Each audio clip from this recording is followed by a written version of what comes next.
On March 14, 2024, in the quiet town of Amherst, Massachusetts, Jane Hart died. She didn't die metaphorically. She died clinically, medically, and for all visible purposes, absolutely. But her story didn't end there.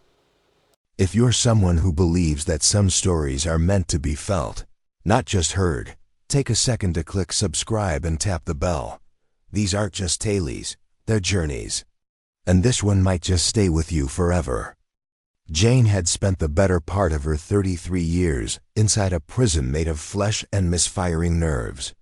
Diagnosed at 17 with myoclonic dystonia, her life became a constant negotiation with pain. Her muscles would seize without warning. Her sleep came in fragments. Her voice, once strong and musical, had grown soft from exhaustion. Yet Jane didn't consider herself unlucky. She had adapted. Her world had shrunk, yes, but within it, she had cultivated patience, empathy, and a sense of humor so dry it could sand wood. She read obsessively, wrote poetry no one ever saw, and found ways to laugh even when her hands trembled too much to hold a spoon. But nothing prepared her for the flu that struck in early March. Fevers spiked. Her limbs, already unreliable, went rigid. For 4 nights, she didn't sleep, not even a minute. Her nervous system, already overtaxed, spiraled. On the morning of March 14th, she collapsed. The A at Amherst General Hospital was full that day. Flu season was still raging. Jane was wheeled in, barely conscious. Her breathing was erratic, her skin pale. A nurse tried to rouse her. No response. Then came the monitors, the flatline. Code blue. A teen descended. Chest compressions, epinephrine. Defibrillator pads on her chest. A shock, then another. For 8 minutes, Jane's heart refused to beat. Time of death was being prepared. And that's when it happened. What came next wasn't the void she'd feared her whole life. Instead, Jane found herself in a space beyond time. She was floating, being held, in something that had no edges. She felt warmth, like she was wrapped in memory. There was no body, no pain, no fear. It wasn't like being asleep. It was more like waking up. She saw the emergency room below her, clear as crystal. She watched her own body, small and still, surrounded by frantic hands. A nurse sobbed. A doctor barked orders. Someone was praying. And then, amid the chaos, a voice called to her. Not with sound, with knowing. Are you ready? Jane didn't need to ask who or what was speaking. The voice was older than stars. It was the first voice she'd ever heard in the womb, and the last voice she expected to hear in death. She whispered back, yes. The shift was instant. Like exhaling the whole weight of existence. She was no longer floating above a hospital. She was moving through something, not through space, but through meaning.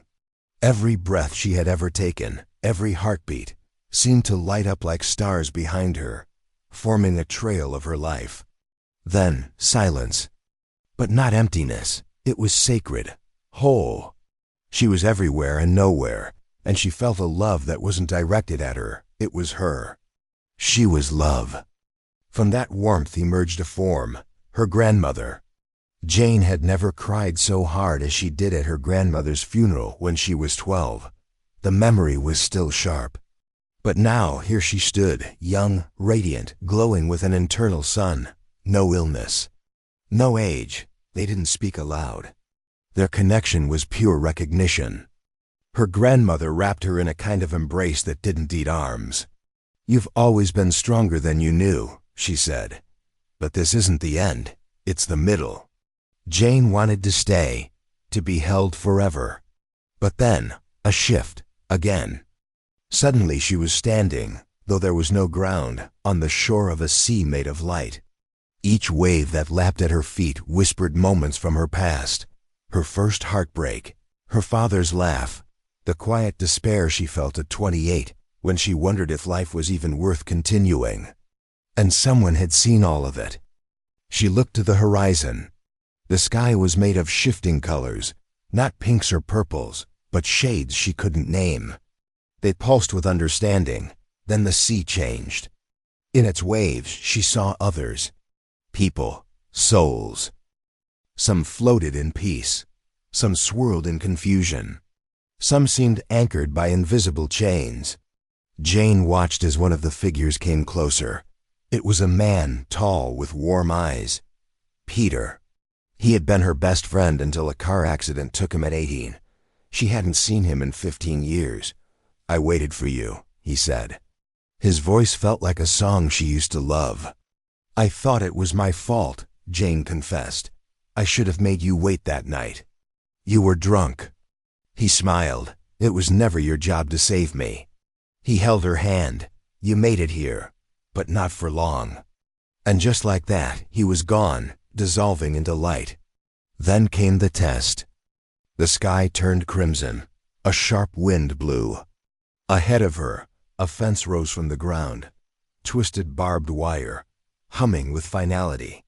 Beyond it, a white farmhouse on a hill, the porch glowing golden, the door slightly ajar. Shadows drifted past the fence and vanished. Jane understood. Crossing it meant forever. She moved closer, heart heavy. She could feel the presence beyond. Family, peace, home. But something stopped her. A whisper, "Not yet." 7 hooded figures emerged from the mist. They carried no weapons, only silence. One held out a scroll tied with golden thread. Jane unwrapped it. The parchment glowed, and symbols appeared, shimmering, shifting. She couldn't read them, but she understood. It showed her what she had to let go: fear, guilt, the belief that her suffering made her unworthy. And then, what she still had to do. She saw flashes, people she hadn't met yet, words she hadn't spoken, lives she hadn't touched. And then the scream came. Alarms, pain, a body, the crash of re-entry. Jane gasped. Her eyes flew open. The world returned.